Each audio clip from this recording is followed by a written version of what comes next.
Ini sih teman-teman, jadi um,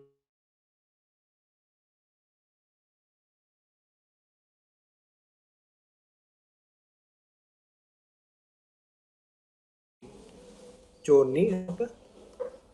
Kalau nggak salah, yang kalau di Instagram sih dia ngomongnya Rompo SCD dari Padang. Ini tentang temanya itu tentang Allah mencintai kita tanpa transaksi. Jadi apa ya yang kadang mungkin kalau menurut Romo itu yang miskonsepsi atau salah paham yang sering terjadi itu kan ketika kita merasa kita tuh berbuat baik untuk mendapatkan berkat dari Tuhan. Kalau kita jahat ya kita nggak dapat berkat. Tapi nyatanya Allah sedemikian baiknya kita juga sampai maksudnya orang jahat pun masih diterbitkan matahari. Orang jahat pun masih diturunkan hujan juga untuk segala itunya. Masih dikasih sana sini juga. Kita yang masih berdosa ini juga masih dicukupkan kebutuhannya oleh Tuhan. Tidak ada ceritanya kayak Tuhan, kamu lagi dosa, ya udah hari ini nggak ada uang jajan dulu, misalkan kayak gitu kan enggak. Mungkin orang doa bisa kayak gitu, tapi Tuhan tidak pernah bisa kayak gitu. Kita menjauh, kita nggak setia, tapi Tuhan tetap setia. Dan aku jadi sadar aja bahwa sebenarnya memang benar sih Tuhan apa ya mencintai kita tidak pakai transaksi, tidak kita mesti berbuat apa dulu baru dikasih sesuatu, enggak. Kita memang berbuat baik karena Tuhan telah terlebih dahulu baik sama kita. Tuhan sudah terlebih dahulu mencintai kita dan sebagainya.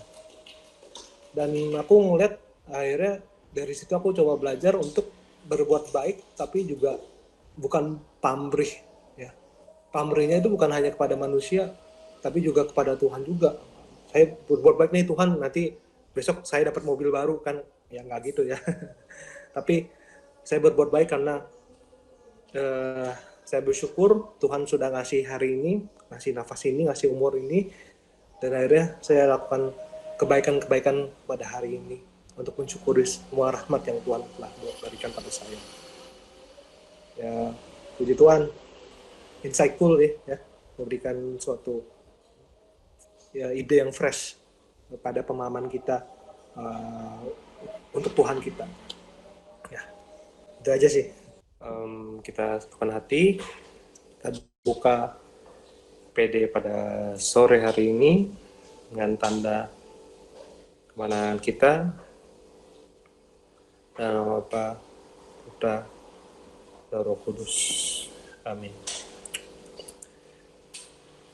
Allah Bapa yang Maha Kasih, terima kasih Bapa untuk segala yang boleh kami lakukan, untuk segala kami yang boleh kerjakan, untuk segala yang kami boleh rasakan, enak tidak enak, itu yang berasal daripadamu Tuhan, itu yang memampukan kami, itu yang membentuk kami menjadi manusia yang baru dari hari ke hari Tuhan. Jadi manusia yang menjadi pengikut yang sejati Tuhan dari hari ke hari Tuhan. Terima kasih Tuhan Yesus, biar Tuhan juga pada sore hari ini juga Tuhan kami bisa berkumpul untuk memuji-Mu, untuk mendengar segala firman-Mu pada hari ini Tuhan. Sungguh Tuhan firman itu bisa berkembang dan berbuah di dalam hati kami.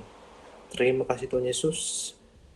Doa ini kami aturkan padamu dengan mengantarkan Kristus Tuhan dengan darah kami. Amin. Dalam apa? Terus. Oke. Sudah siap? Sudah siap memuji Tuhan semuanya? Siap. Oke.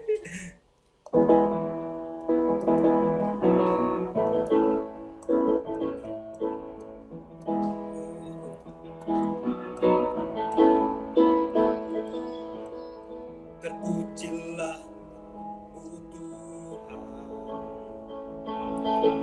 kuat dan kemuliaan. Satu suara kami nyatakan, kebesaran-Mu tetap selamanya.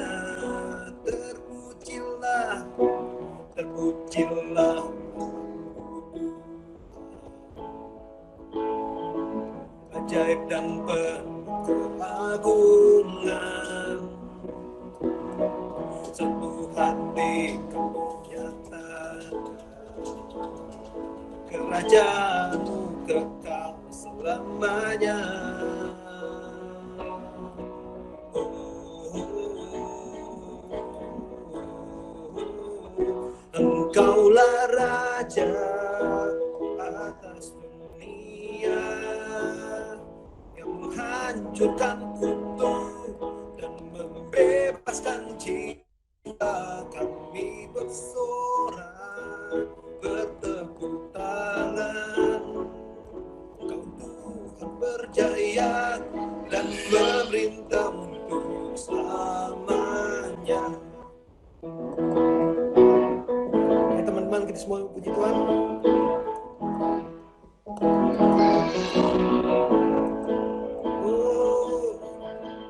Terpujilah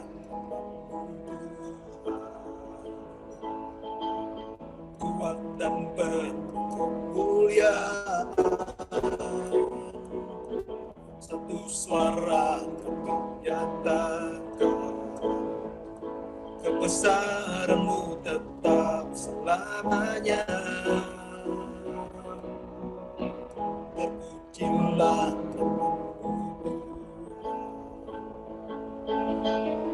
ajaib dan peragung,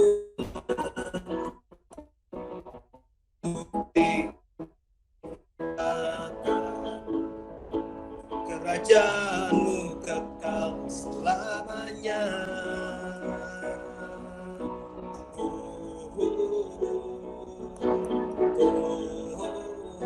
Engkaulah Raja atas dunia, yang menghancurkan kutuk dan membebaskan jiwa. Kami bersorak,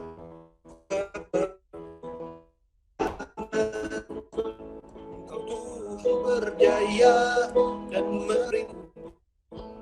Engkaulah Raja atas dunia, yang menghancurkan kutuk, bebaskan jiwa. Kami bersorak, bertepuk tangan. Kau Tuhan berjaya dan memerintah untuk. Engkaulah Raja atas dunia, yang menghancurkan kutuk dan membebaskan jiwa. Engkaulah Raja atas dunia, yang menghancurkan kutuk, membebaskan jiwa. Kami bersorak, bertepuk tangan. Engkau Tuhan berjaya dan memerintah untuk selamanya, dan memerintah untuk selamanya, dan memerintah untuk selamanya.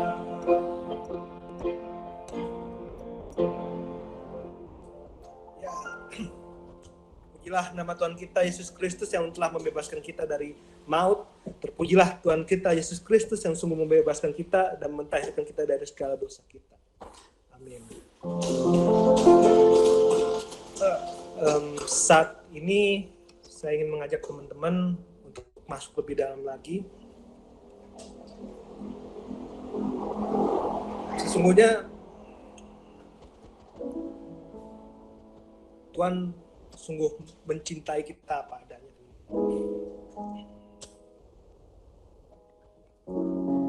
Dan Tuhan juga mengharapkannya kita nih bertobat, teman-teman semua. Bertobat meninggalkan manusia lama kita, menjadi manusia baru dalam Kristus. Bertobat menjadi seorang Kristen yang sejati, bukan yang sumsempuk. Bertobat dan bertobat dari hari ke hari. Meskipun sesungguhnya memang banyak banget kelemahan kita dan kesalahan kita. Mungkin kita juga masih terikat dengan kebiasaan-kebiasaan kita yang lama. Kita juga masih belum pulih juga dari semua luka-luka kita. Kita masih belum sempurna. Kita masih belum ada apa-apanya. Tapi Tuhan akhirnya minta kepada kita, mau nggak sih kita menyerahkan hidup kita pada Tuhan? Mau nggak kita menyerahkan hidup kita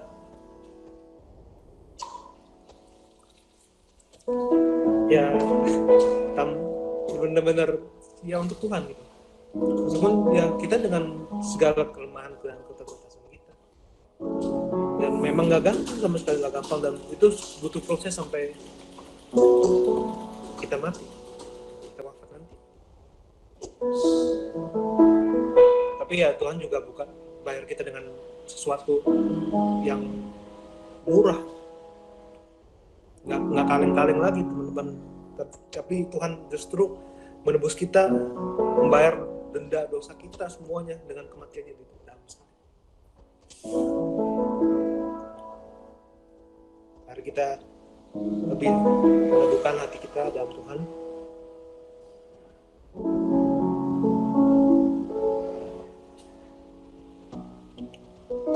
Tuhan, sungguh kami bukan manusia yang bisa apa-apa Tuhan.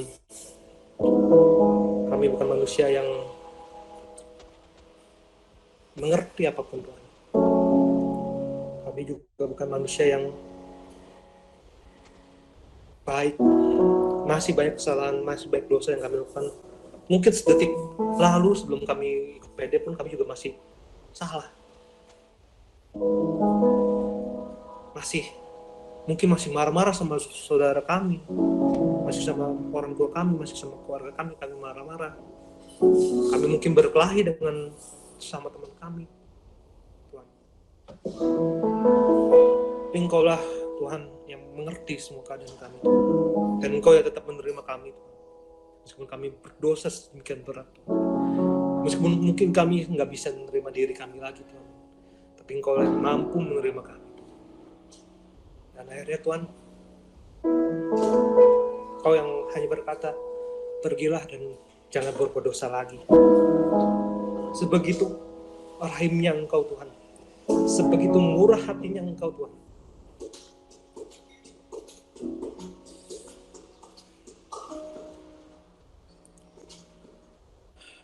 Saya mengaku kepada Allah Yang Maha Kuasa dan kepada saudara sekalian bahwa saya telah berdosa dengan pikiran dan perkataan, dengan perbuatan dan kelalaian. Saya berdosa, saya sungguh berdosa. Oleh sebab itu saya mohon kepada Santa Perawan Maria, kepada para malaikat dan orang kudus, dan pada saudara sekalian, supaya mendoakan saya kepada Allah Tuhan kita.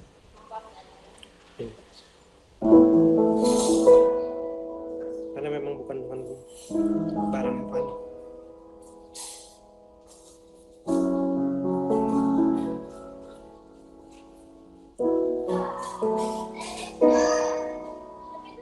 Bukan dengan barang fana Kau membayar dosaku, dengan darah yang mahal. Tiada noda dan celah, bukan dengan emas perak Kau menebus diri,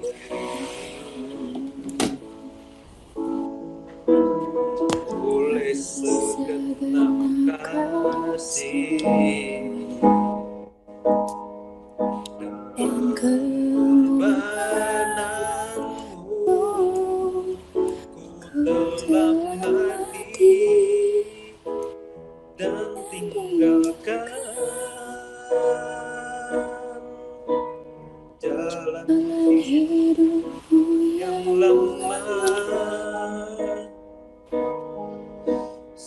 Semuanya sia-sia dan tak berarti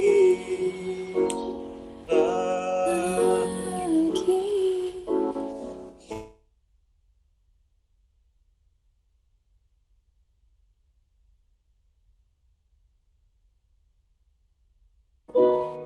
Pada sebabmu ya Tuhan,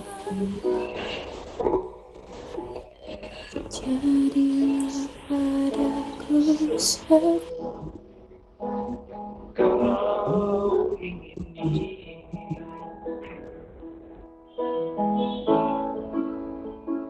Teman-teman, mari kita sama-sama menyanyikan lagu ini sebagai wujud pertobatan kita.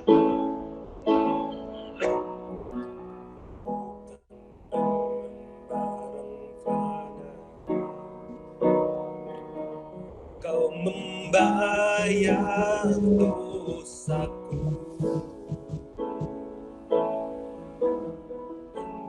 darah yang mahal.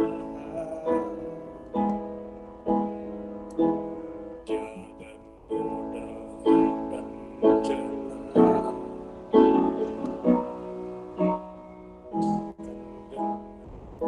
mas perak. Kau menebus diriku oleh segenap kasih dan pengorbananmu. Ku telah mati dan tinggalkan jalan hidupku yang lama. Semuanya sia-sia dan tak berarti lagi hidup ini. Ku letakkan pada mesbah-Mu ya Tuhan. Jadilah padaku seperti yang Kau ingini. Ku telah mati dan tinggalkan sejarah hidupku yang lama. Semuanya sia-sia, tak berarti lagi hidup ini. Ku letakkan pada mesbah-Mu ya Tuhan. Jadilah seperti yang Kau ingini. Mari kita lebih baik lagi. Ku telah mati dan tinggalkan jalan hidupku yang lama.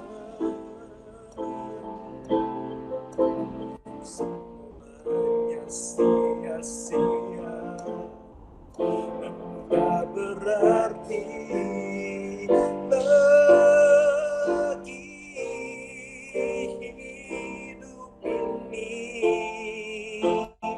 Ku letakkan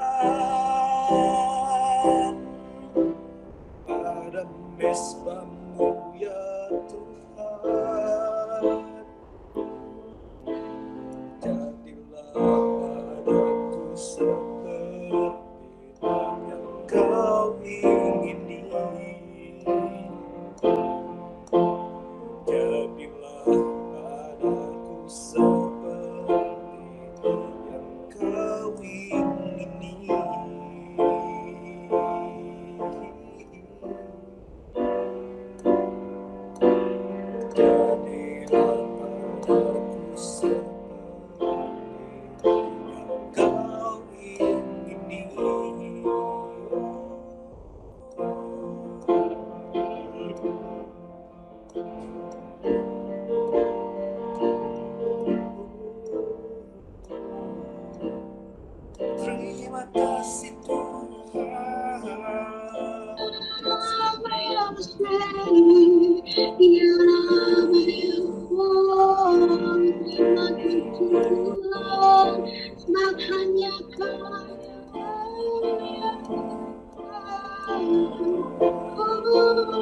Kriya Rabahara Mahara Sakariya Rabahara Papa Kriya Rabahara Bahura Maharaya Lara Sakariya Lara Papa Papa Lara Bahura Sakariya Lara Papa Kriya Rabahara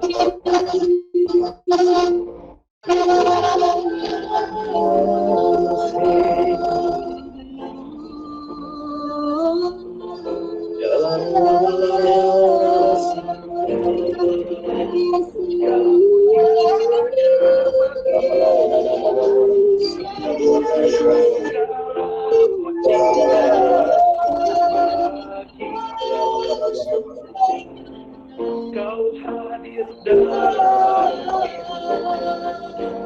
kini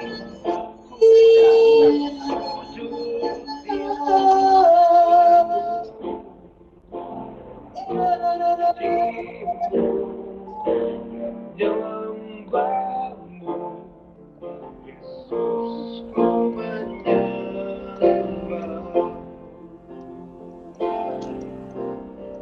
segala pujian syukur bagimu Kau hadir dalam hidupku kini ku datang sujud di hadapanmu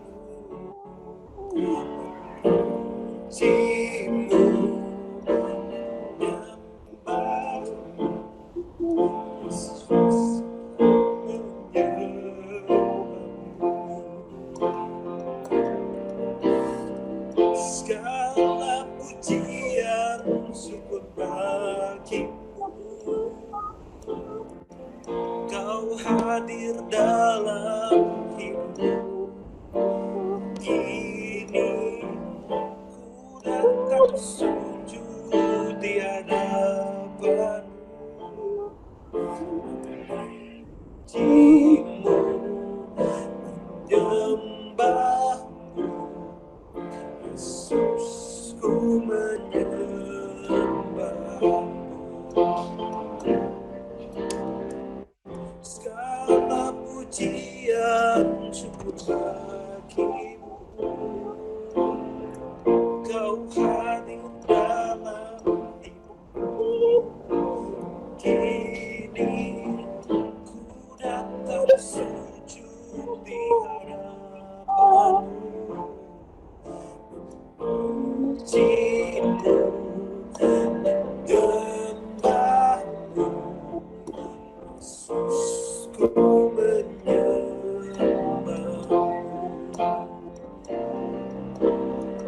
segala pujian syukur bagimu Kau hadir dalam hidupku kini ku datang sujud di hadapanmu Cimu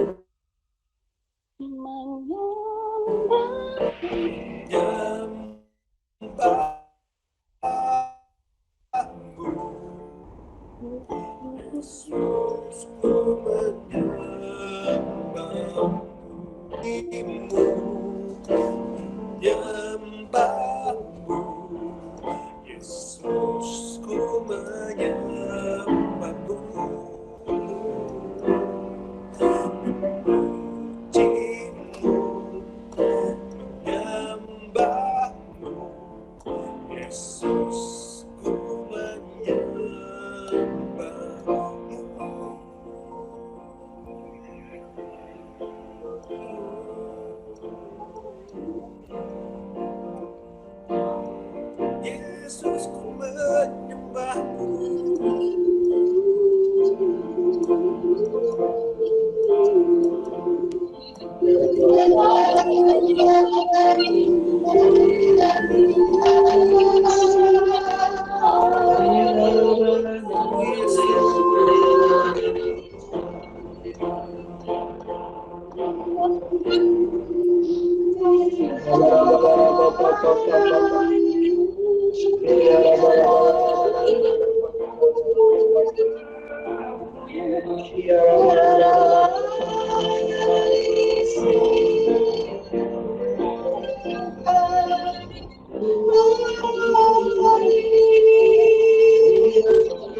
Tuhan.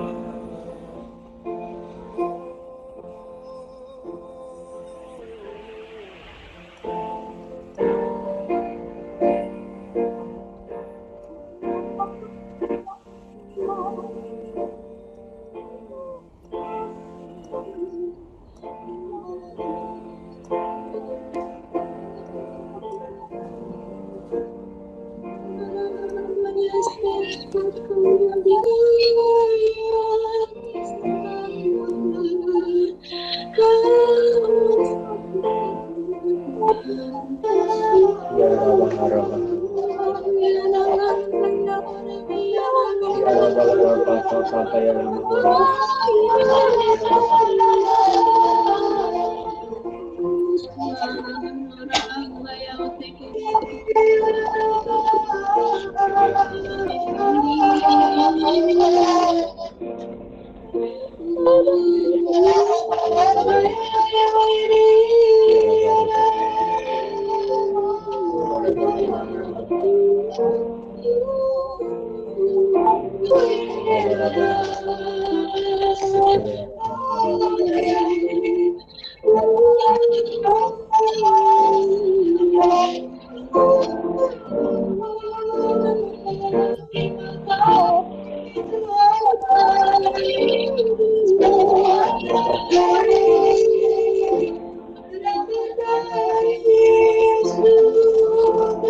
Terima kasih Bapa, terima kasih Yesus, terima kasih Roh Kudus, segala penyertaan untuk segala yang kami boleh alami Tuhan dalam hidup kami Tuhan.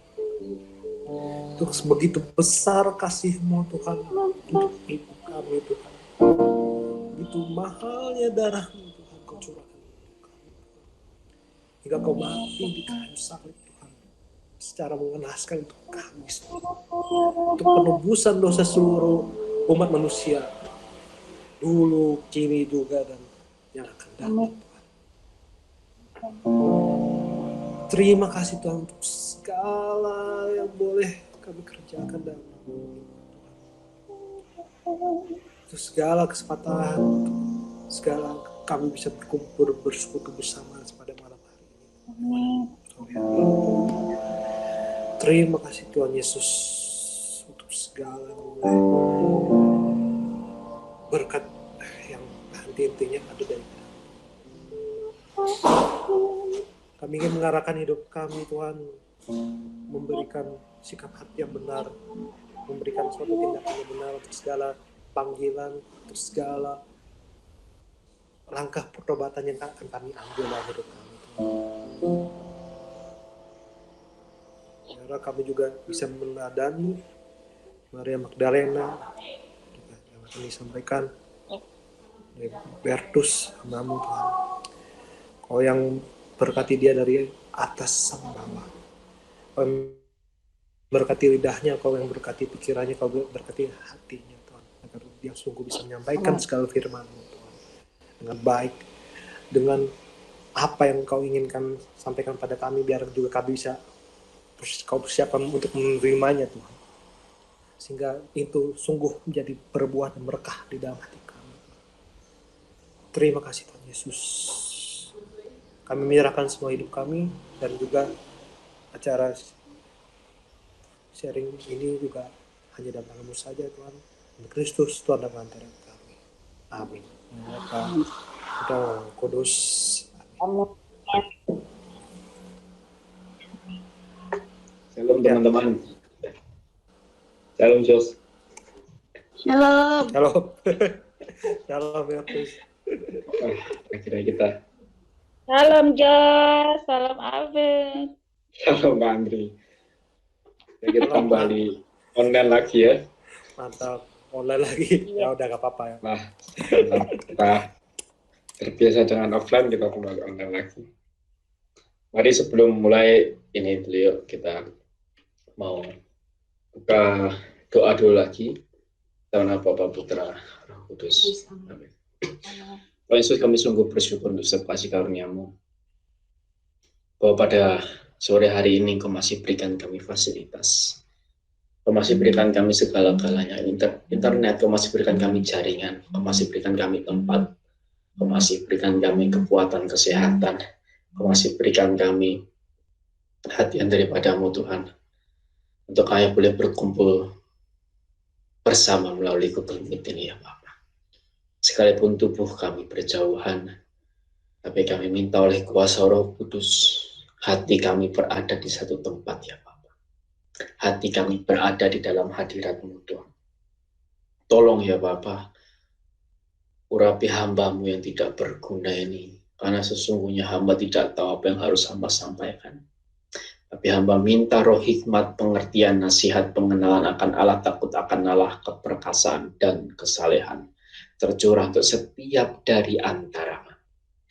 Karena terlebih daripada apapun yang hamba-Mu ini sampaikan, Engkau sendiri ya Allah Roh Kudus yang memberikan pengertian jauh lebih luas dan jauh lebih dalam dari apa yang bisa hamba-Mu ini sampaikan. Terima kasih ya Bapak, berkati setiap firman yang akan hamba sampaikan. Untuk firman itu sungguh-sungguh menjadi pedang roh, membedakan, memisahkan setiap yang buruk dan baik dalam hidup kami. Dan boleh tertancap dalam hati kami, tertancap dalam pikiran kami, tertancap dalam tangan kaki kami. Terima kasih Tuhan. Kemudian pada Bapa dan Putra Roh Kudus, sekarang selanjutnya setelah Santa Maria Magdalena, doakanlah kami. Amin. Karena Bapa, Putra, Roh Kudus. Amin. Nah, sebelum kita mulai, sebelum kita mulai lagi ya, harusnya kita sudah mulai. Oke, nah, malam hari ini aku mau sampaikan gitu ya. Ada, sejujurnya ini sharing dulu. Sejujurnya awalnya aku bukan mau menyampaikan ini aslinya awalnya. Awalnya itu yang aku tuh sempat terpikir untuk menyampaikan tentang Abdi Allah dari Yehuda dan Asa, Raja Yehuda. Wah, ini kan dua tokoh yang tidak populer ya, sekaligus menambah pengetahuan gitu. Cuman kemarin sore gitu ya, tiba-tiba hadirat Tuhan melawat saya dengan luar biasa, menyambar saya secara tiba-tiba, dan Tuhan bilang bukan itu yang mau aku sampaikan gitu ya. Terus akhirnya berubahlah semuanya berubah total, dan Tuhan mau kasih tahu, ceritakan seorang tokoh yang sangat mengenal hatiku, sangat dekat dengan aku, bahkan murid-muridku pun tidak sedekat ini dengan aku. Tuhan bilang seperti itu.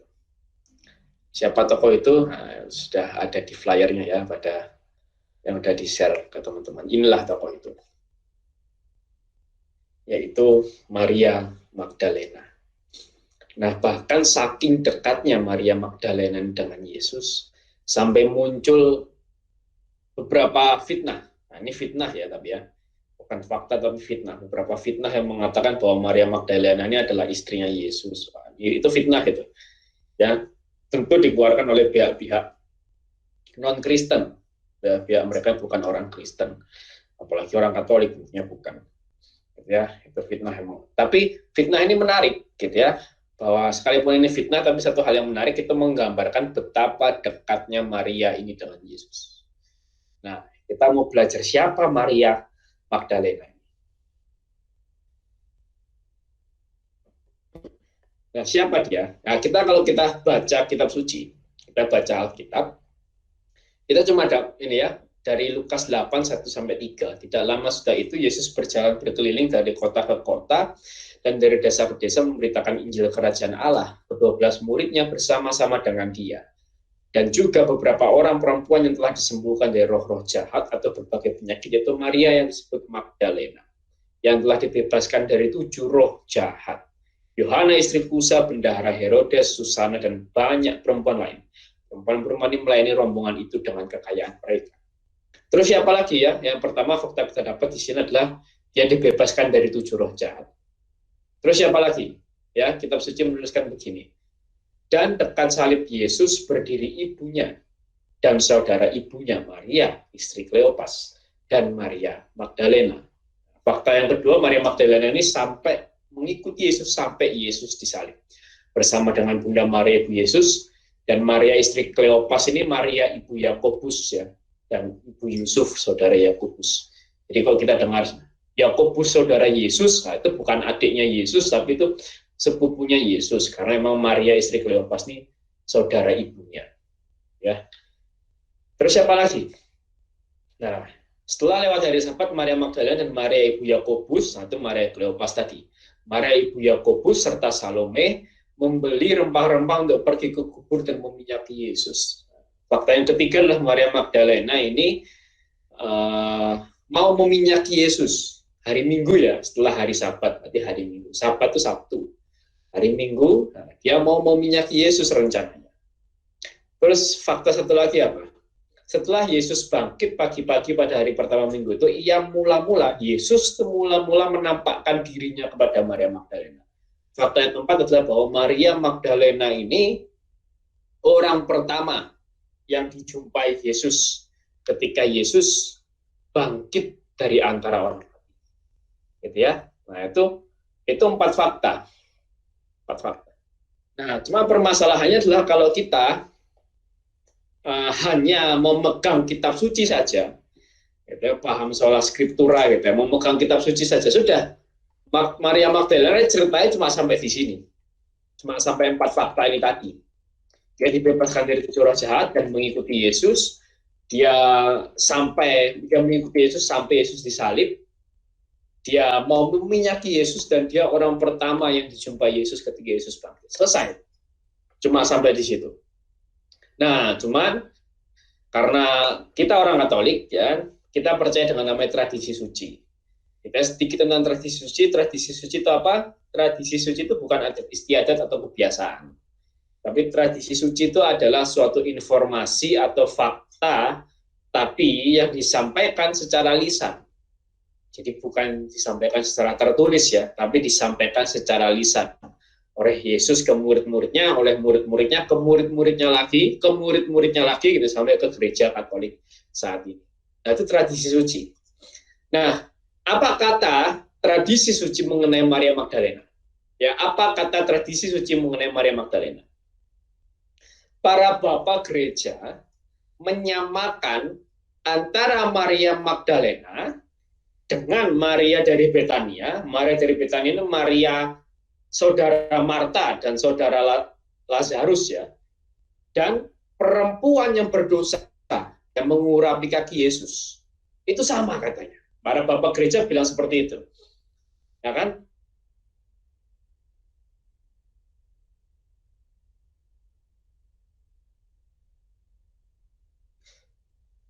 ia yang dikatakan sebagai perempuan pendosa, yang dipanggil Maria dari Betania oleh Rasul Yohanes. Kita percayai sebagai Maria yang daripadanya Yesus mengusir 7 setan, menurut Rasul Markus. Nah ini ternyata berdasarkan tradisi suci, ini orang yang sama. Maria ini orang yang sama, gitu ya. Nah, tapi kalau kita tanya sama teman-teman kita yang Kristen non-Katolik, orang-orang Protestan ya, apakah sama? Bagi mereka mayoritas bilang itu berbeda. Jadi Maria Magdalena dengan Maria dari Betania, Maria saudari Marta itu, mereka bilang berbeda. Tapi bagi kita, mereka itu sama. Kalau sama gini, jadi ceritanya lengkap. Gitu. Nggak yang ujuk-ujuk gitu. Karena kalau tadi kita melihat di sini kayak ujuk-ujuk. Oh, dia sudah dibebaskan Yesus dari roh jahat, tapi dia setia mengikuti Yesus sampai salib. Terus dia juga setia mau menyakiti Yesus, dan Yesus menampakkan diri kepada Maria Magdalena yang pertama kali. Karena menurut saya kalau kayak gini saja aneh. Loh, kenapa kok Yesus itu menampakkan diri kepada Maria Magdalena yang pertama kali? Kenapa bukan Bunda Maria, bukan ibunya sendiri? Kenapa bukan Rasul Yohanes yang juga sama-sama menemani Yesus sampai disalib?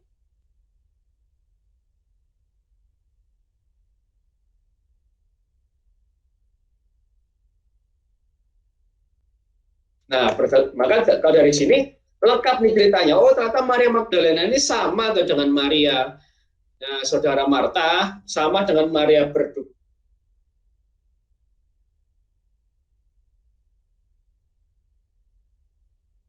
Benang merah baru kelihatan. Ya, nah maka kita belajar siapa Maria Magdalena ini. Ya, pertama, jadi ceritanya begini. Ya, pertama dari Yesus diurapi oleh perempuan berdosa. Nah, saya boleh mau minta tolong satu orang untuk membacakan satu perikop ini dari Lukas 7 ayat 36 sampai 50. Boleh satu orang?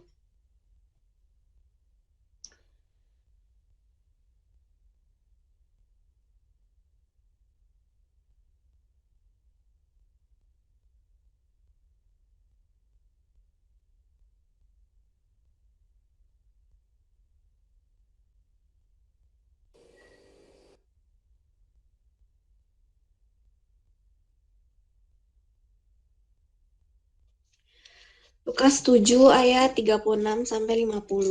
Yesus diurapi oleh perempuan berdosa.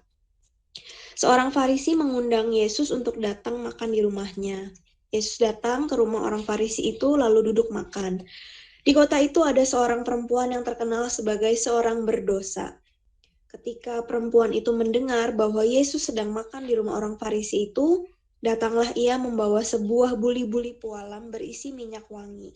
Sambil menangis, ia pergi berdiri di belakang Yesus dekat kakinya, lalu membasahi kakinya itu dengan air matanya dan menyaikanya dengan rambutnya. Kemudian ia mencium kakinya dan meminyakinya dengan minyak wangi itu. Ketika orang Farisi yang mengundang Yesus melihat hal itu, ia berkata dalam hatinya, "Jika ia ini nabi, tentu ia tahu siapakah dan orang apakah perempuan yang menjamahnya ini. Tentu ia tahu bahwa perempuan itu adalah seorang berdosa." Lalu Yesus berkata kepadanya, "Simon, ada yang hendak kukatakan kepadamu." Saud Simon, "Katakanlah, Guru." Ada dua orang yang berhutang kepada seorang pelepas uang. Yang seorang berhutang 500 dinar, yang lain 50. Karena mereka tidak sanggup membayar, maka ia menghapuskan hutang kedua orang itu. "Siapakah di antara mereka yang akan terlebih mengasihi dia?" Jawab Simon, "Aku kira dia yang paling banyak dihapuskan hutangnya." Kata Yesus kepadanya, "Betul pendapatmu itu." Dan sambil berpaling kepada perempuan itu, ia berkata kepada Simon, "Engkau lihat perempuan ini? Aku masuk ke rumahmu, namun engkau tidak memberikan aku air untuk membasuh kakiku. Tetapi dia membasahi kakiku dengan air mata dan menyaikanya dengan rambutnya. Engkau tidak mencium aku, tetapi sejak aku masuk ia tiada henti-hentinya mencium kakiku. Engkau tidak meminyaki kepalaku dengan minyak, tetapi dia meminyaki kakiku dengan minyak wangi.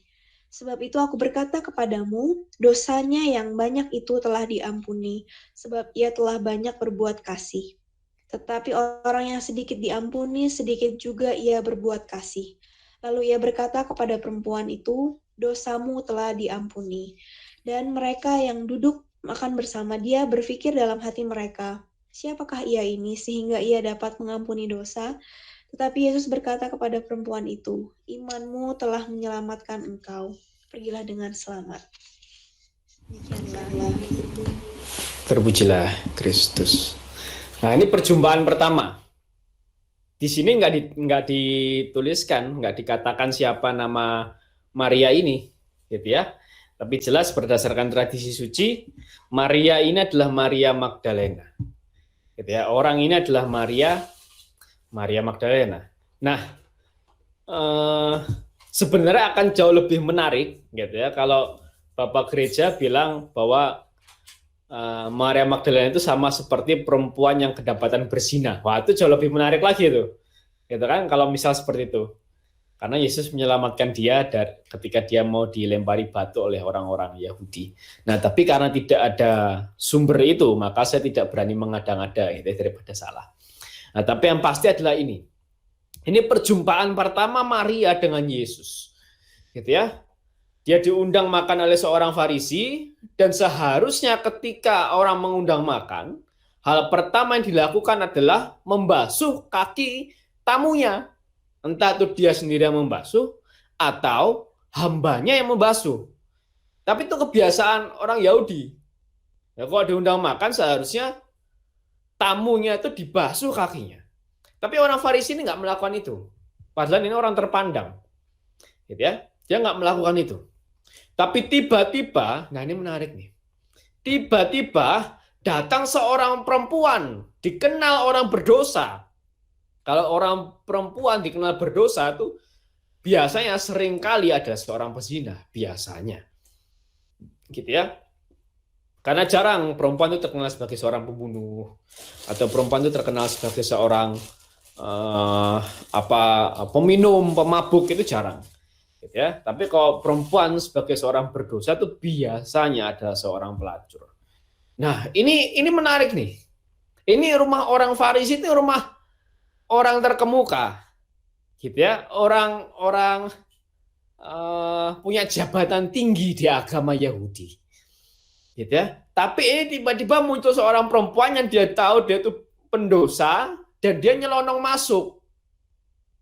Dan cuma satu yang dia temui, cuma satu tujuannya, yaitu kaki Yesus. Nah, ini penting ya, catat kaki Yesus ini, catat. Ya kan? Dia datang ke kaki Yesus, membasah kaki dengan air mata, menyekat dengan rambutnya, meminyakinya dengan minyak wangi, mencium kakinya. Ini luar biasa, ini perempuan luar biasa. Gitu, dia berani masuk cuma untuk datang ke kaki Yesus. Maka artinya apa? Dia tuh berani bertobat, dan ini lambang pertobatannya dia sebenarnya. Gitu ya. Jadi ini lambang pertobatannya dia. Dengan dia datang ke kaki Yesus, gitu ya, nggak ngomong satu patah kata pun, bahkan dia dihina oleh orang Farisi, dia nggak ngomong satu patah kata pun, dia cuma nangis, dia cuma meminyaki kaki Yesus. Itu lambang pertobatannya dia. Ini sifat pertama Maria Magdalena. Dia berani bertobat, dan dia bertobat dengan berani. Teman-teman, nggak banyak orang tuh berani bertobat. Saya bilang, nggak banyak orang berani bertobat.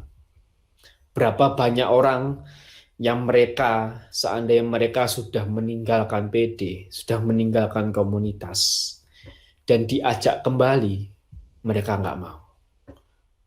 Itu jauh lebih banyak daripada mereka yang mau kembali.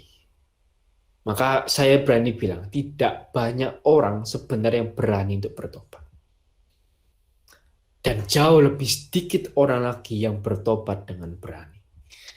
Bertobat dengan berani maksudnya bertobat dengan total. Itu sedikit orang. Dan kenapa saya bisa nilai Maria Magdalena ini bertobat dengan total? Nanti kita akan lanjutkan. Itu yang pertama. Yang kedua apa? Dia sadar Tuhan telah mengampuni dosanya yang banyak. Maka dia bilang situ kan, ayat ke-7.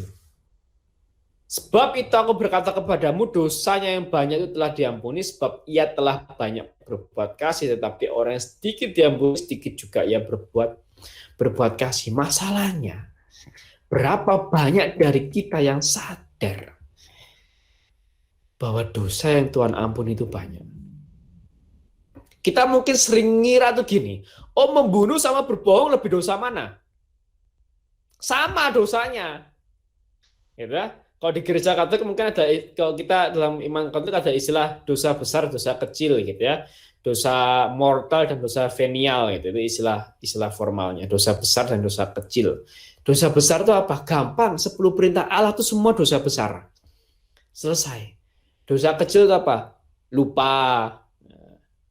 Gitu ya. Terus teledor. Gitu ya. Tapi dosa besar itu apa? 10 perintah Allah semua dosa besar. Selesai. Jadi berbohong sama membunuh sama enggak? Sama. Sama-sama dosa besar itu loh. Nah, kadang pengertian dosa besar, dosa kecil ini kita terlalu keluar dari konteks biasanya. Itulah. Sama. Dan kita seringkali kita mikir, oh, aku kan enggak bunuh. Aku enggak berzinah. Aku enggak nipu orang, tapi yang kamu bohong sama, dosa besar, banyak itu dosanya, gitu ya. Tapi kan kamu malas, sama. Maka Tuhan bilang orang yang berzina itu sama seperti orang yang berzina dalam pikirannya, sama. Nah kita tuh kadang nggak sadar kalau dosa yang sudah Tuhan ampuni untuk kita itu besar dan banyak. Maka seringkali orang sedikit mengasihi. Kenapa? Bukan karena dosa yang diampuni sedikit, enggak. Karena dia tidak sadar bahwa dosa yang diampuni itu banyak. Maka dia mengasihi sedikit. Nah, cek hati kita. Cek hati kita. Ya, ini dua hal yang kita pelajari di perjumpaan pertama Yesus dengan Maria Magdalena. Lalu perjumpaan selanjutnya. Ya kan? Ini Lukas 8 ayat 2. Tadi sudah kita sempat baca ya. Dan juga beberapa orang perempuan yang telah disembuhkan dari roh-roh jahat atau berbagai penyakit, yaitu Maria yang disebut Magdalena, yang telah dibebaskan dari 7 roh jahat. Jadi dia ceritanya dia mengikuti Yesus dalam pelayanannya. Gitu ya. Dan apa yang dia dapatkan buah dari pertobatannya itu? Pembebasan dan kesembuhan.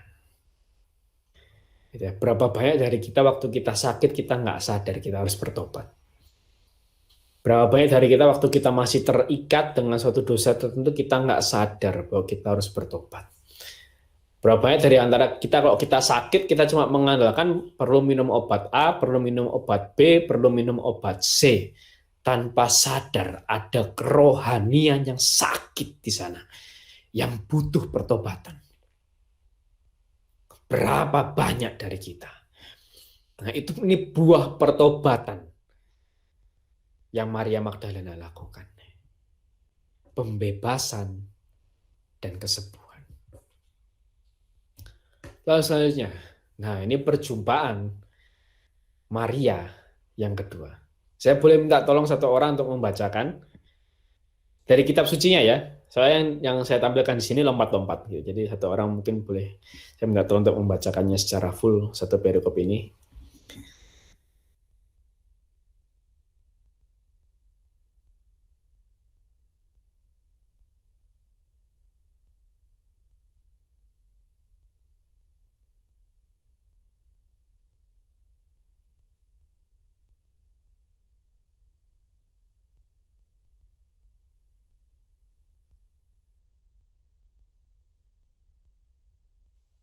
Aku baca ya. Monggo, monggo. Bacaan dari Lukas 10, 38 sampai 42. Maria dan Marta. Ketika Yesus dan murid-muridnya dalam perjalanan, tibalah ia di sebuah kampung. Seorang perempuan yang bernama Maria menerima dia di rumahnya. Perempuan itu mempunyai seorang saudara yang bernama Maria. Maria ini duduk dekat kaki Tuhan dan terus mendengarkan perkataannya. Sedang Marta sibuk sekali melayani. Ia mendekati Yesus dan berkata, "Tuhan, tidakkah Engkau peduli bahwa saudaraku membiarkan aku melayani seorang diri? Suruhlah dia membantu aku." Tetapi Tuhan menjawabnya, "Marta, Marta, engkau khawatir dan menyusahkan diri dengan banyak perkara. Tetapi hanya satu saja yang perlu. Maria telah memilih bagian yang terbaik yang tidak akan diambil daripadanya." Demikianlah sabda Tuhan. Terpujilah Kristus. Nah, di sini kita temui lagi ya, bahwa Maria ini duduk dekat kaki Tuhan. Ya. Sebelumnya perjumpaan pertama dia mengurapi kaki Tuhan. Perjumpaan yang kedua dia duduk di kaki Tuhan. Nah, ini makanya kaki Tuhan ini penting. Kita akan temui paling enggak dua kali lagi kita akan temui tentang kaki Tuhan ini. Gitu ya. Itu benang merahnya Maria Magdalena itu ini, kaki Tuhan. Ya. Dan Tuhan bilang, Maria telah memilih bagian yang terbaik, yang tidak akan diambil daripadanya. Maksudnya apa? Nah ini, satu hal yang diperlukan, bahwa satu hal ini perlu yaitu apa? Belajar dan menuruti kehendak Tuhan. Itu yang Maria kerjakan. Ya kan? Nah, ini sampai saya mikir gini. Kenapa kok Tuhan ini begitu menspesialkan Maria dalam kasus ini ya? Kasus padahal Maria cuma duduk di bawah kaki Yesus, dekat kaki Yesus, dan Marta ini sibuk melayani dia. Sampai saya mikir, tapi iya juga ya. Lawang Yesus nih datang dia nggak minta apa-apa kok gitu. Nah, tapi emang bentuk kebaikan Marta, gitu ya, bentuk apa pelayanan Marta itu emang dia wah melayani Tuhan, disediakan ini, sediakan itu, sediakan ini, sediakan itu. Mungkin Tuhan sebenarnya nggak minta apa-apa gitu. Mungkin Tuhan cuma mau duduk dan cuma mau minum mungkin, gitu ya. Karena ada beberapa orang berpendapat Tuhan itu cuma minta satu jenis makanan saja. Gitu. Tapi sama Marta disediakan banyak jenis makanan, ini yang salah gitu. Beberapa orang menanggapi seperti itu, gitu ya. Nah, sedangkan Maria nih enggak, dia cuma duduk, duduk dan mendengarkan. Nah, seringkali dari antara kita seringkali kayak Marta. Gimana? Sudah action duluan gitu loh. Sudah lakukan ini, lakukan itu, lakukan ini, lakukan itu tanpa perlu tahu apa yang sebenarnya harus dilakukan. Ya. Contoh misal pasangan hidup. Berapa banyak dari kita sudah mikirin, oh ya aku harus begini, aku harus begitu, aku harus tampil cantik, aku harus deketin si A, deketin si B, aku harus begini, aku harus begitu gitu kan. Tanpa ngerti, tanpa duduk diam, tanpa minta Tuhan apa yang harus dilakukan dia saat ini. Lah kok ternyata Tuhan minta kamu saat ini belum mikirin pasangan hidup, kamu saat ini melayani aku dengan totalitas. Bukankah selama itu dia melakukan untuk mempersiapkan pasangan hidup sia-sia? Kalau ternyata yang Tuhan mau adalah untuk dia melayani dengan totalitas dan bukan memikirkan tentang pasangan hidup. Bukannya sia-sia kalau kayak gitu. Dan banyak hal dalam perkara kita, pekerjaan misal. Ya kan, tanpa kita sadari kebiasaan orang setelah lulus dia cari kerja. Tanpa dia duduk diam dan ngerti apa yang Tuhan mau untuk dia kerjakan. Ternyata dia udah kedaftar suatu kerja, tapi ternyata Tuhan maunya dia bisnis. Nah ini bukannya pekerjaan yang dia lakukan sia-sia pada akhirnya. Karena Tuhan mau apa? Bukan seperti yang dia lakukan. Karena apa? Dia nggak duduk diam, dia nggak belajar, nggak dengerin kehendak Tuhan, dan tidak menuruti kehendak Tuhan gitu loh. Terlalu aktif dan terlalu ngide gitu loh istilahnya, bahasa Indonesia yang bagus apa ngide ya. berinisiatif gitu loh. Inisiatif bagus, tapi kalau inisiatifnya keterlaluan dan tidak sesuai dengan komando ya tidak sesuai. Dan nggak banyak orang yang ngerti ini. Banyak orang yang ngerti tapi tidak banyak orang yang melakukan. Karena apa? Dia pikir terlalu lama aku duduk diam di kaki Tuhan. Nggak sabar, pengennya apa? Cepat. Udah kelamaan aku duduk diam kaki Tuhan, Tuhan juga ngomong apa-apa. Gitu ya. Di sini apakah Tuhan ngajar sesuatu? Apakah Tuhan mengajar sesuatu ke Maria? Waktu Maria duduk diam? Enggak. Maka beberapa orang mengatakan bahwa Yesus nggak ngomong apa-apa waktu Maria duduk dekat kaki Tuhan. Yesus tuh nggak ngomong apa-apa. Yesus hanya menanggapi perkataan Marta. Nggak ngomong apa-apa Yesus. Tapi Maria tuh ngerti kaki Tuhan tuh ngerti sekali Maria. Kenapa? Perjumpaan sebelumnya. Dia ngerti tempat di mana dia bertobat.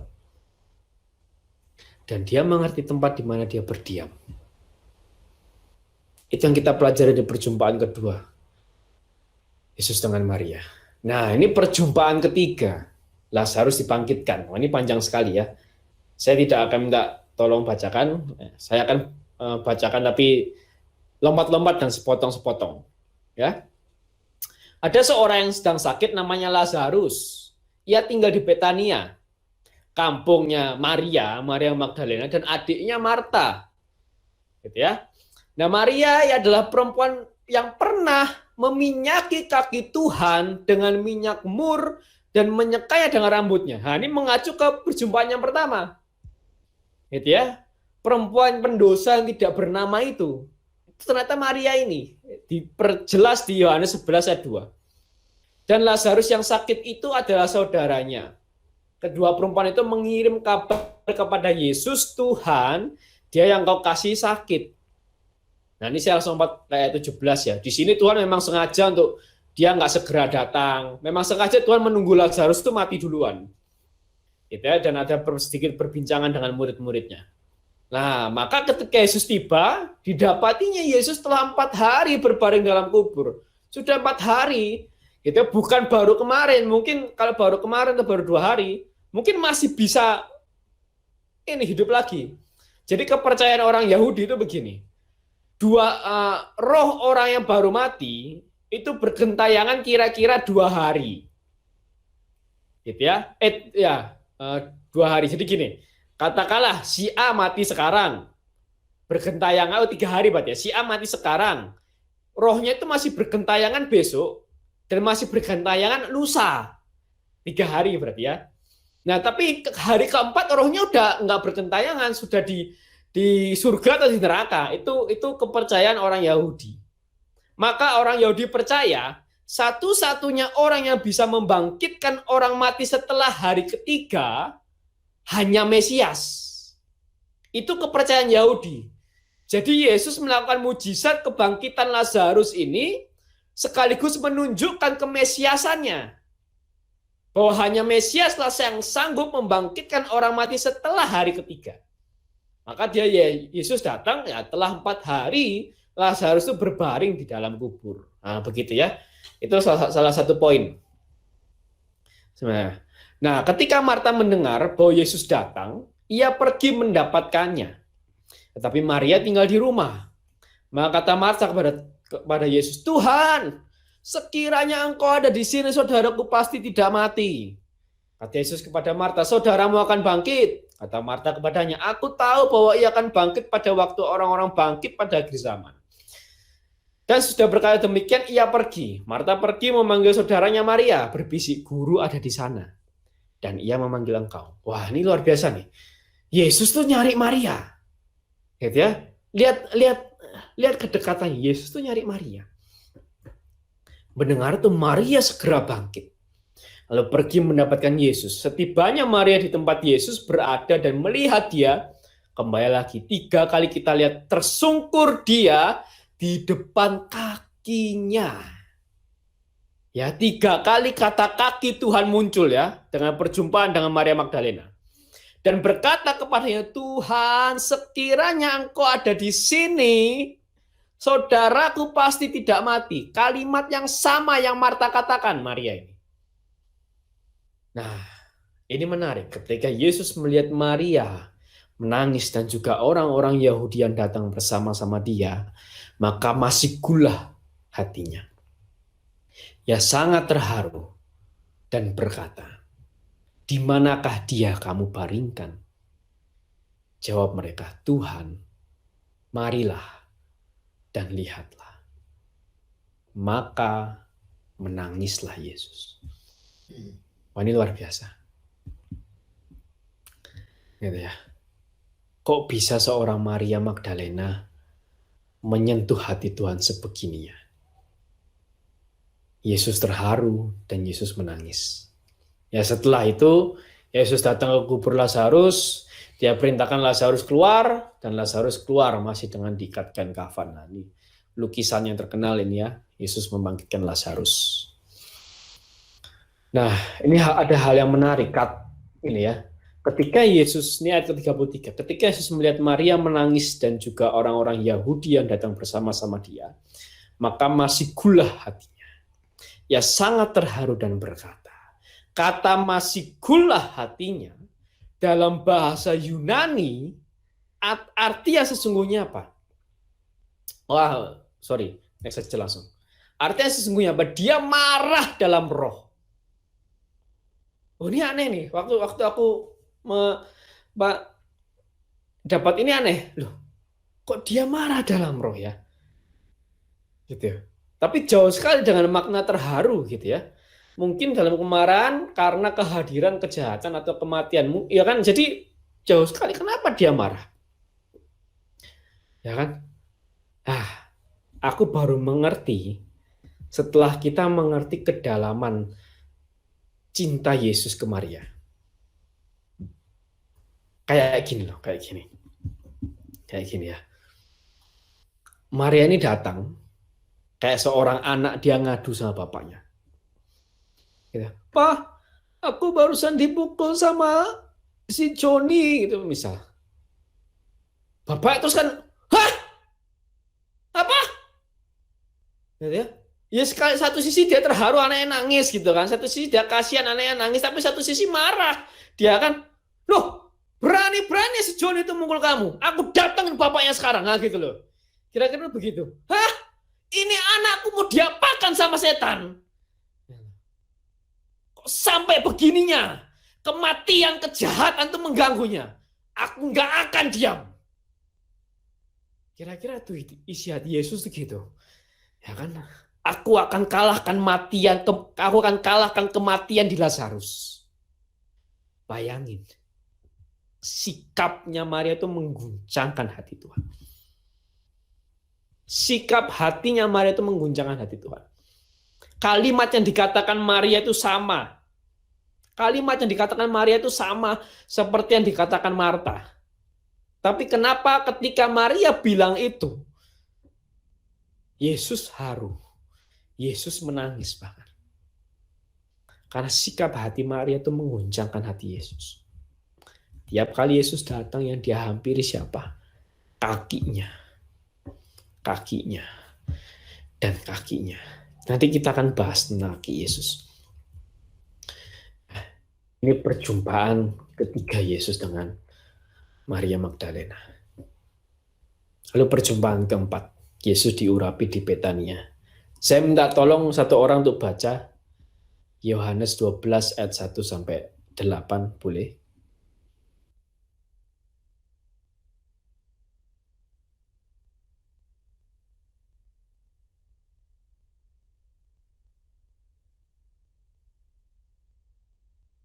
Delapan mana sih?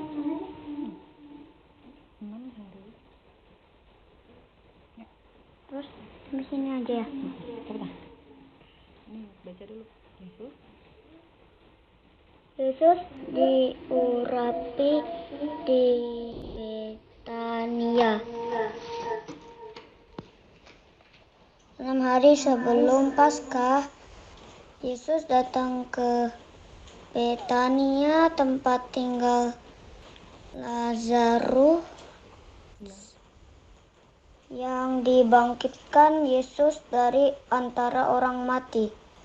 Di situ dia adakan perjamuan untuk dia dan Marta melayani, sedang salah orang yang turut makan dengan Yesus adalah Lazarus. Maka Maria mengambil setengah kati minyak narwastu murni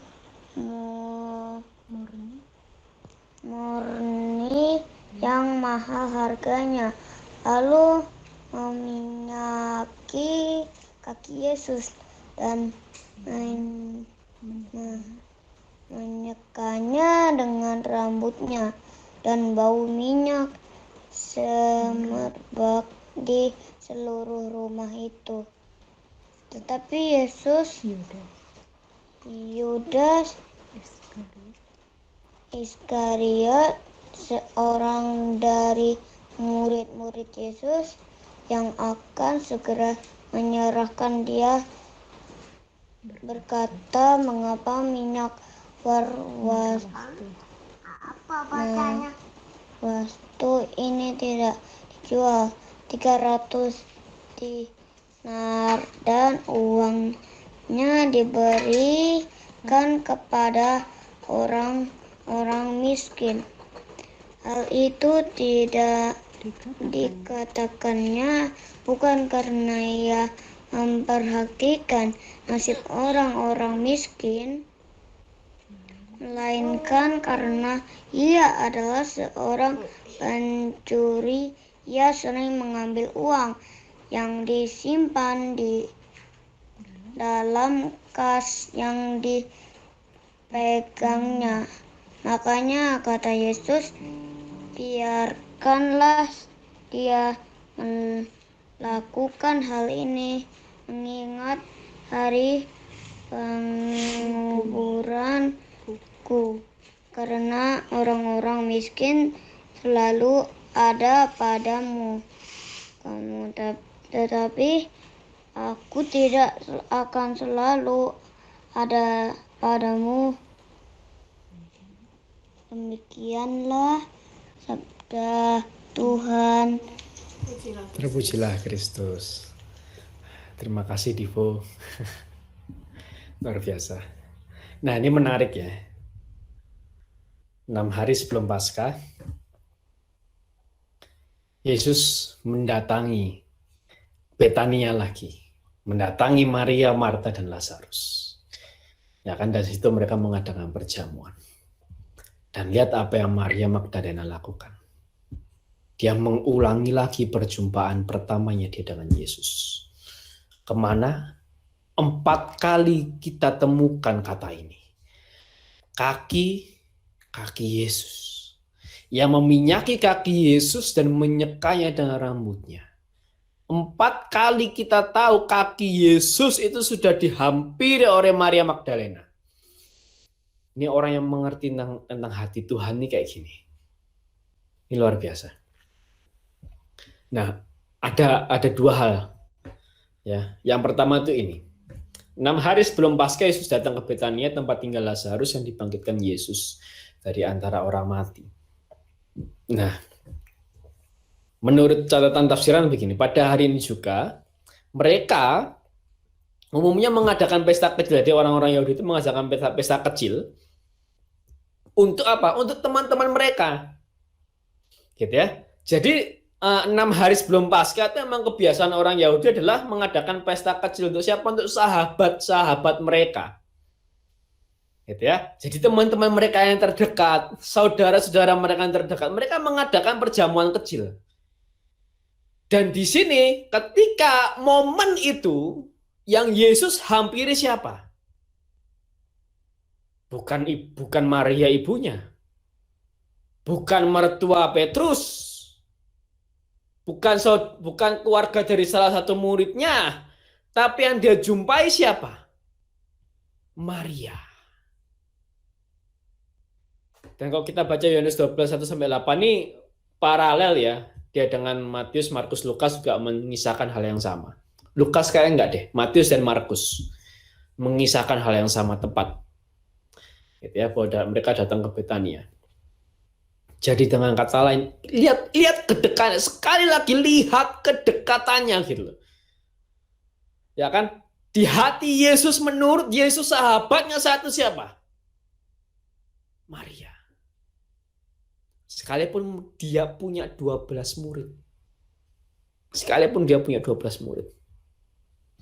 Maka artinya apa? Maria itu sudah ada di dalam hati Yesus. Ini begitu dekat banget ya. Bahkan kalau kita mulai dari sisi lain, nampaknya begitu mesra. Makanya sempat ada fitnah bahwa Maria Magdalena adalah istri Yesus, tapi itu hanya fitnah. Tapi lihat kedekatan, dan kedekatan ini bisa dicapai oleh siapapun. Para murid baru mengerti kedekatan ini kapan? Setelah Pentakosta. Para murid baru mengerti kedekatan ini. Petrus baru mengerti kedekatan ini setelah kapan? Setelah dia harus kembali masuk ke kota Romawi untuk disalib terbalik di sana. Jadi bukan cuma Maria, tapi Maria mendahului para murid. Itu yang pertama. Maria sudah ada di dalam hati Yesus. Yang kedua, maka Maria mengambil setengah kati minyak narwastu murni yang mahal harganya, lalu meminyaki kaki Yesus dan menyekanya dengan rambutnya, dan bau minyak semerbak di seluruh rumah itu. Beberapa orang mengatakan bahwa orang zaman dulu itu menyimpan tabungan itu bukan dalam bentuk uang, tapi minyak. Jadi alias dengan kata lain, ini semua tabungannya Maria. Yang dikumpulkan Maria ketika Maria bekerja. Ini semua tabungannya. Dan semua tabungan itu ditumpahkan ke kaki Yesus. Maka sampai Yudas bilang, wah ini pemborosan. Harusnya dijual, dikasih ke orang miskin. Dan bukan cuma itu, dia menyekanya dengan rambutnya. Seorang perempuan itu paling rewel kalau udah rambutnya tiba-tiba kotor, kena asap, kena lumpur, kena apapun. Wah, dia biasanya rewel. Gitu ya kan. Karena baginya untuk membersihkan rambutnya itu susah. Benar ya? Susah membersihkan rambutnya. Gitu ya. Maka bagi perempuan rambut itu mahkota. Artinya apa?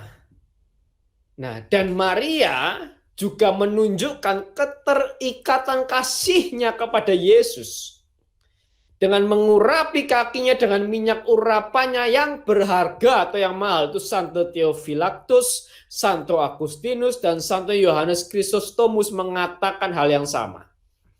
Ada suatu keterikatan kasih antara Maria dengan Yesus. Ya, makanya kalau dalam gereja kita ada lagu yang luar biasa kan, bagi aku terikat pada Yahweh, harapanku pada Allah Tuhanku.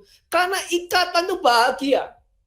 Jadi bagi Maria, tabungannya nggak ada apa-apanya. Rambutnya nggak ada apa-apanya. Rambutnya gundul karena Yesus pun dia mau. Dia miskin karena Yesus pun dia mau. Kira-kira begitu. Karena apa? Dia sudah terikat pada Yahweh. Dia sudah terikat pada Yesus. Ini Maria Magdalena. Ini catatan kitab suci Komunitas Kristiani ya. Ini luar biasa. Maria mencintai dia dengan segenap tenaganya. Dan kasihnya ini tidak membutakan dia, melainkan membuat dia merasakan dan menghormati pribadi Yesus yang misterius. Tidak semua rasul mengerti perbuatannya. Karena mereka, lebih dari satu berarti kok mereka ya, bukan dia, bukan cuma Yudas Iskariot berarti artinya. Mereka banyak masih harus belajar banyak tentang bagaimana mencintai Kristus. Maka kok saya lihat Maria Magdalena luar biasa. Gitu ya? Saya pikir orang yang paling mencintai Yesus itu Paulus. Ternyata ada orang yang mendahului Paulus. Ada orang yang mendahului Petrus mencintai Yesus. Ada orang yang lebih dahulu mendahului Yohanes untuk mencintai Yesus. Maria Magdalena. Maka poin yang ketiga, Yesus adalah yang paling berharga dalam hidup Maria. Berapa banyak dari kita yang masih setengah-setengah mencintai Yesus. Saya pun jujur, saya masih setengah-setengah mencintai Yesus. Dan berapa banyak dari kita yang setengah-setengah mencintai Yesus.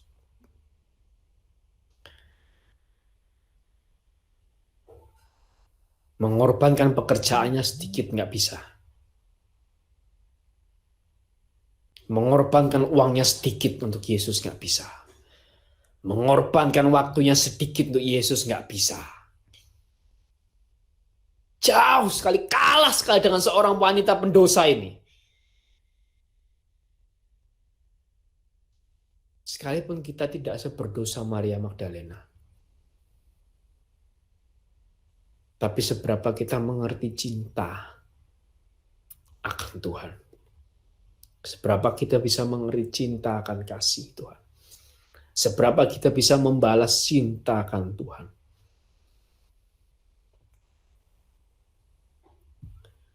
Biarkanlah dia melakukan hal ini mengingat hari penguburanku. Dan ayat ke-8 Yesus bilang, aku tidak selamanya bersama-sama dengan kamu. Waktu saya baca ini, satu ayat saya ingat. Yesaya 55 ayat 6. Carilah Tuhan selama ia berkenan ditemui. Berserulah kepadanya selama ia dekat. Ini yang Maria lakukan. Selama Maria hidup, selama Maria bisa menyembah Yesus, dia akan menyembahnya dengan apapun yang dia punya. Bagi Maria, selama ia dapat menyembah Yesus, ia akan memberikan segala-galanya untuk menyembah Yesus. Kalau kami selalu saya bilang logika iman saya yang sederhana adalah apa? Saya berasal dari Tuhan dan saya akan kembali pada Tuhan. Maka apa yang bisa saya pertanggungjawabkan pada Tuhan? Tapi saya mengerti satu hal yang terlalu lebih dalam daripada ini. Selama saya bisa menyembah Yesus, saya akan belajar untuk memberikan segala-galanya untuk menyembah Yesus. Berapa banyak dari kita yang nggak mengerti ini? Berapa banyak dari kita yang berpikir saya menyembah Yesus supaya akan dapat berkat?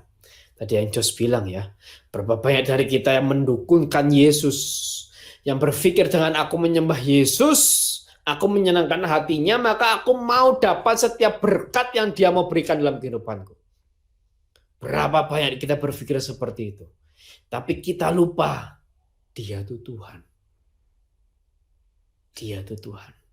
Dan Maria Magdalena sangat mengerti ini. Nah, kita bahas kaki Yesus. Tadi sudah 4 kali kita baca kaki Yesus. Pertama, perjumpaan pertama ketika dia bertobat, mendatangi rumah Simon orang Farisi, datang ke kaki Yesus dan meminyakinya. Yang kedua, ketika Yesus datang berkunjung ke rumahnya, dan Maria itu duduk dekat kaki Tuhan. Yang ketiga, ketika Lazarus mati, Maria mendengar Yesus datang, Maria lari dan Maria tersungkur di depan kakinya. Yang keempat adalah ketika ketika Yesus datang ke rumah Maria 6 hari sebelum hari Paskah, dan di sana Maria meminyaki kaki Yesus. Maka apa makna kaki Yesus? Apa makna kaki Yesus? Arti mencium kaki dalam tradisi Yahudi adalah untuk menyatakan terima kasih yang tidak terhingga. Seperti pada kasus seseorang yang dilepaskan dari hukuman mati di pengadilan, akan mencium kaki orang yang membantunya berhasil membela diri. Itu menurut buku The Parables, Jewish Tradition and Christian Interpretation. Mencium kaki itu artinya itu. Jadi ketika Maria mencium kaki Yesus, Maria mengerti otoritas surgawi yang Yesus miliki saat itu. Dia mau bilang terima kasih. Aku sudah diampuni. Terima kasih. Aku sudah diselamatkan. Makanya tadi saya bilang di awal, akan sangat menarik kalau Maria ini juga dihubungkan dengan seorang perempuan yang kedapatan berzina, yang mau dilempari batu oleh orang Yahudi. Cuma sayangnya tidak ada sumber yang mengatakan itu, jadi saya tidak mau ngarang ke sana gitu ya. Takutnya salah gitu ya. Nah, tapi ini menarik. Maria mengerti otoritas Yesus. Berapa banyak dari kita yang nggak mengerti ini? Contoh apa? Khawatir, selesai. Khawatir itu contoh nyata kita tidak mengerti otoritas sorga yang Yesus miliki. Khawatir adalah contoh nyata kita tidak mengerti makna datang ke kaki Yesus dan menyekanya dengan minyak. Ini Maria yang mengerti otoritas yang Yesus miliki. Mampu mengampuni dosaku. Mampu menyelamatkan aku. Dan dia mau bilang terima kasih. Terima kasih. Terima kasih. Yang kedua, makna kaki Yesus. Duduk dekat nih ya, adnya. Duduk dekat kaki Tuhan, luar biasa bagi Yudaisme Palestina abad pertama, bahwa seorang perempuan akan mengambil posisi seorang murid, bukan di kaki gurunya, di kaki tuannya. Dan itu mengungkapkan sebuah karakteristik sikap Yesus terhadap wanita dalam Injil ini. Ya, jadi pertama Maria apa? Maria kenal Yesus sebagai gurunya. Dan bukan cuma itu, yang kedua, Maria mengenal dirinya hanya hamba, hanya budak Tuhan. Maka dia rela ngasihin semua tabungannya, ngasihin minyaknya Tuhan, karena dia tahu minyak ini punya Tuhan. Rambutku ini pun punya Tuhan. Ya. Dia tahu dia cuma budak. Dia cuma hamba.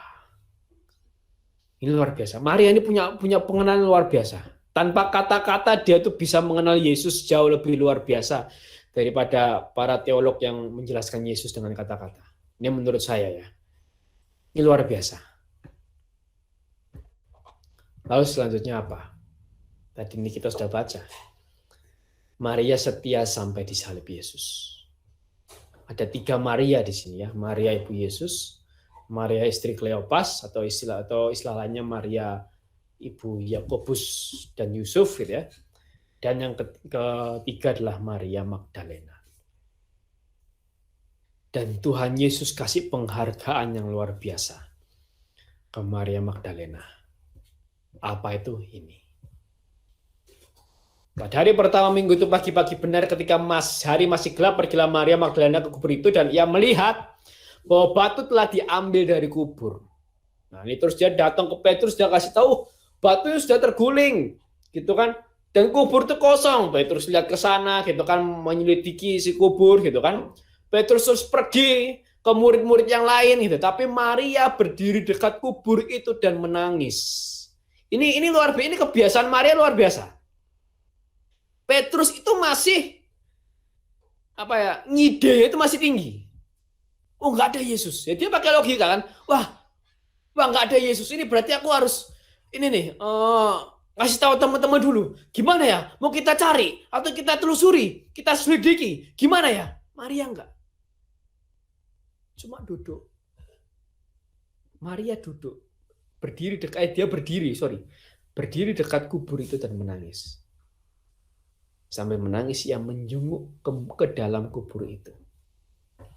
Sudah berkata demikian, ia menoleh ke belakang dan melihat Yesus berdiri di situ, tapi ia tidak tahu bahwa itu adalah Yesus. Pertanyaannya, kenapa dia bisa nggak tahu itu Yesus? Bayangin ya, kita coba masuk ke Injil. Kita jadi Maria Magdalena. Yang dipikirannya cuma Yesus. Kok Yesus hilang? Dia cuma mikir, kok Yesus hilang? Dia cuma mikir, kok Yesus hilang? Dan dia nangis. Dan dia bingung kenapa Yesus hilang, siapa yang mencuri. Padahal makam ini dijaga oleh pasukan Romawi. Bahkan distempel dengan stempel kaisar. Kenapa kok bisa hilang Yesus ini? Kemana? Dia mikir gitu loh. Ya kan dia nangis, dia mikir kenapa kok bisa? Yesus mana? Yesus mana? Makanya matanya pun udah nggak kelihatan saking banyaknya air mata di matanya. Maka sekalipun dia lihat Yesus, dia nggak kenal itu Yesus. Dia pikir siapa? Penunggu taman, ayat 15. Kata Yesus kepadanya, ibu mengapa engkau menangis? Siapakah yang kau cari? Maria menyangka orang itu adalah penunggu taman, lalu berkata kepadanya, Tuhan, jikalau Tuhan yang mengambil dia, katakanlah kepadaku. Jadi pikiran Maria itu apa? Yesus hilang. Mana Yesus? Mana Yesus? Aku mau ketemu sama Yesus. Aku mau minyaki kaki Yesus. Kok nggak ada sekarang? Itu yang dalam pikiran Maria itu. Yang ada dalam pikiran Maria itu penuh dengan itu gitu. Yang dia pikir cuma Yesus, Yesus, Yesus, dan Yesus. Gitu ya. Bahkan sampai Yesusnya datang pun Maria nggak sadar. Sampai apa? Yesus manggil namanya. Maria. Baru dia kenal. Rabuni. Artinya guru. Dan lihat kebiasaan Maria. Maria terbiasa datang ke kaki Yesus. Maka ketika dia sadar itu Yesus apa yang dia lakukan. Dia mau pegang Yesus. Dan menurut saya cukup yakin yang dia mau pegang itu apa? Kaki Yesus. Saya cukup yakin tiba-tiba yang Maria mau pegang itu kaki Yesus. Sekalipun tidak tertulis di sini. Gitu ya. Tapi Yesus bilang, jangan kau pegang aku dulu. Sebab aku belum pergi kepada Bapa. Kenapa? Nanti bisa dipegang gitu loh. Ya, tapi sekarang yang paling penting apa? Kamu pergi ke saudara-saudaraku. Pergi ke murid-muridku. Bilang mereka bahwa aku akan pergi kepada Bapa. Gitu. Bilang mereka bahwa aku sudah bangkit. Itu yang paling penting sekarang. Ini luar biasa Maria. Lihat sikap hatinya. Makanya jelas waktu Lazarus dibangkitkan, Maria berhasil mengguncangkan hati Yesus. Karena lihat sikap hatinya. Yang dia pikir dalam pikiran cuma Yesus. Yesus, Yesus, Yesus, dan Yesus. Bahkan Petrus pun, paus pertama gereja kita pun menyangkal Yesus demi nyawanya sendiri. Apa yang Maria pikir kenapa cuma Yesus? Yesus, Yesus, di mana Yesus? Di mana Yesus? Aku pengen jumpa Yesus. Aku pengen pegang lagi kakinya. Aku pengen temui lagi Yesus. Lihat hatinya teman-teman. Lihat hatinya. Maka siapa Maria Magdalena ini? Ada banyak poin yang bisa kita pelajari di sini. Pertama, dia orang yang berani bertobat. Dan bertobat dengan berani. Yang kedua, dia sadar Tuhan telah mengampuni dosanya yang banyak. Karena seringkali kita nggak sadar. Yang ketiga lah, pertobatannya membawa pembebasan dan kesembuhan. Yang keempat, dia belajar dan menuruti kehendak Tuhan.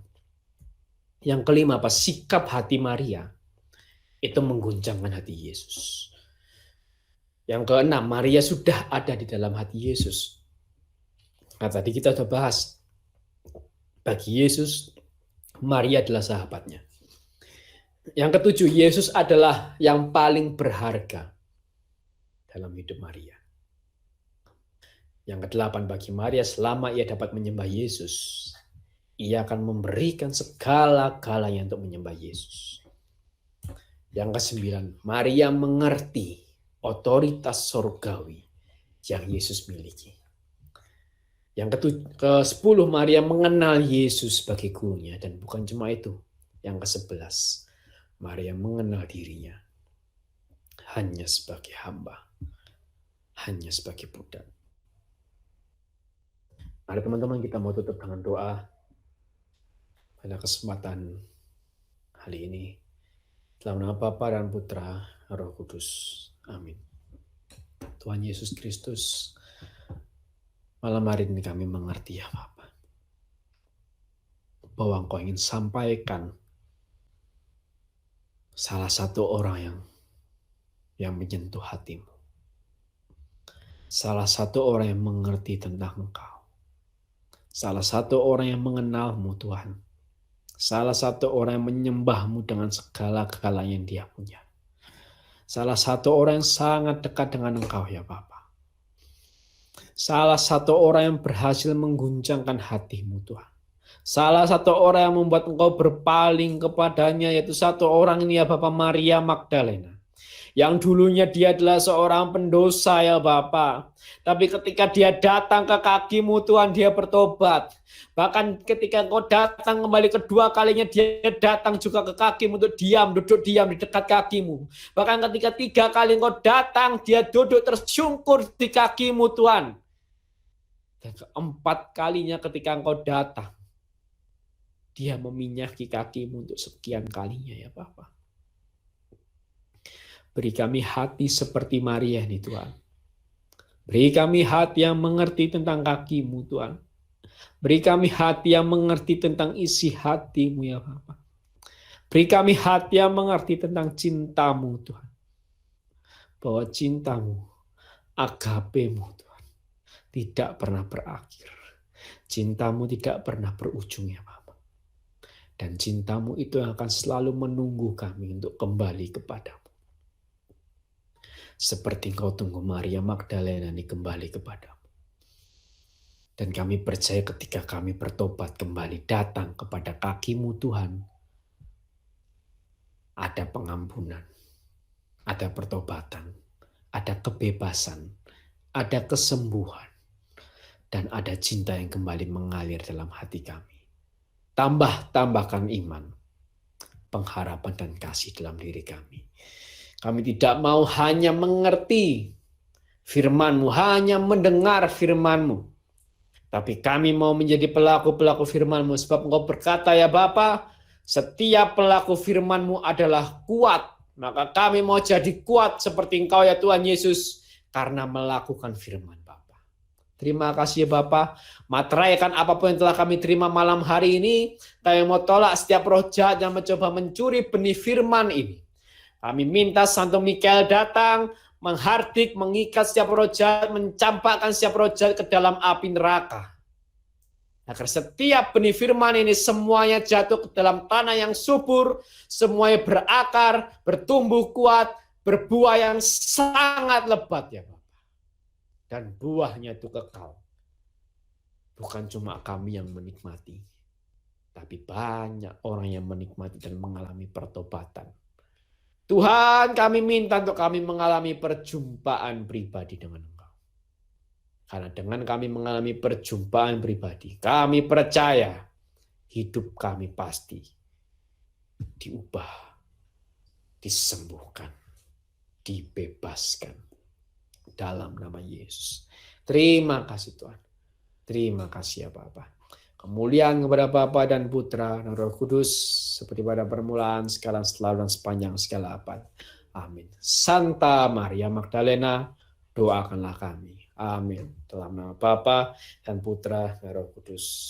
Amin. Mantap. Terima kasih Bertus untuk firman-Nya. Ya, firman Tuhan yang boleh disampaikan pada sore hari ini. Mantap. Terberkati sekali dengarnya. Oke, apakah ada pengumuman dari Bu Ketua?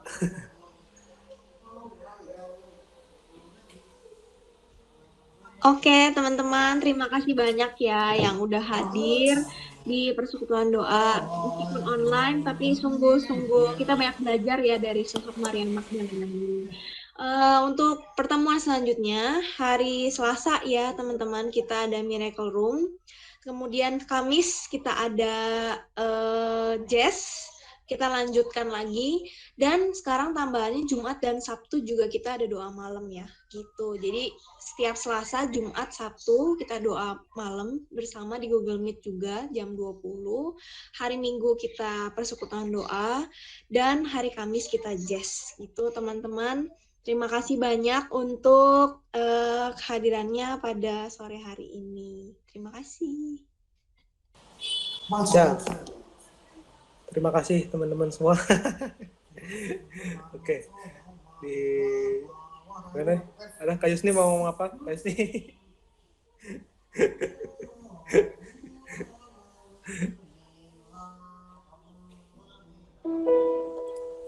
Oke, kita.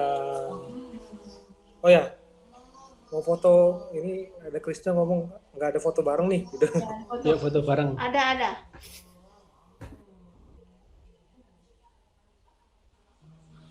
Terus Dibuka kameranya cek, yuk. cek WA terus. Nah gitu dong biar kelihatan semua. Nanti Bertus ya tolong itu ya. Screen capture mungkin. Ya bisa nanti aku capture ya. Yuk, yang belum buka kameranya. Ini Jar. Ardi bawa anaknya dong.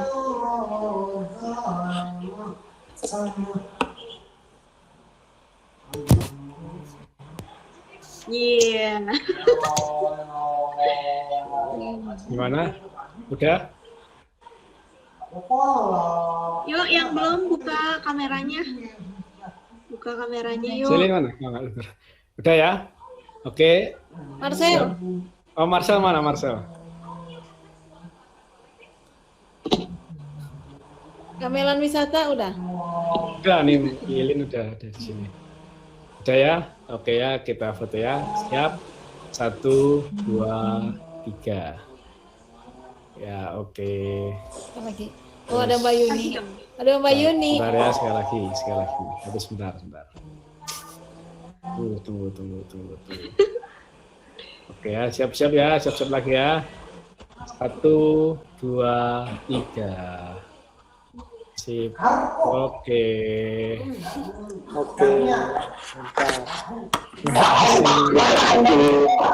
Oke, Mbak Yuni, dadah. Pujian penutup ya, Jas ya. Pujian penutup. Kita pujian penutup dulu teman-teman ya. Pujian penutup. Oke, kita Hai Daud. dulu ya, teman-teman. Hai Daud. Daud malu-malu.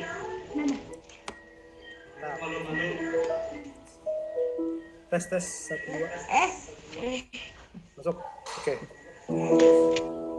Yuk teman-teman, mari kita menutup sore yang begitu membahagiakan dan memberkati ini dengan satu pujian penutup. Enggak.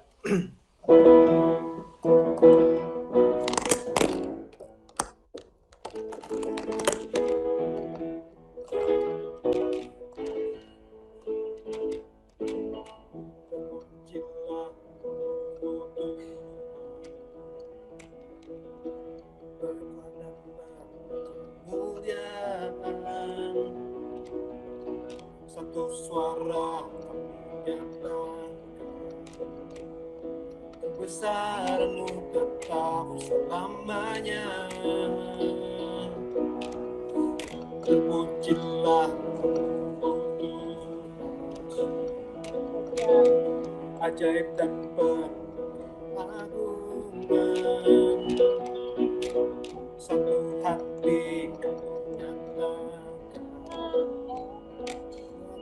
besar kau selamanya.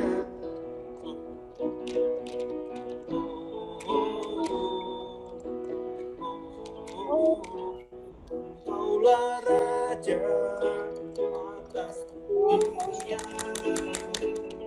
menghancurkan kutuk, membebaskan jiwa.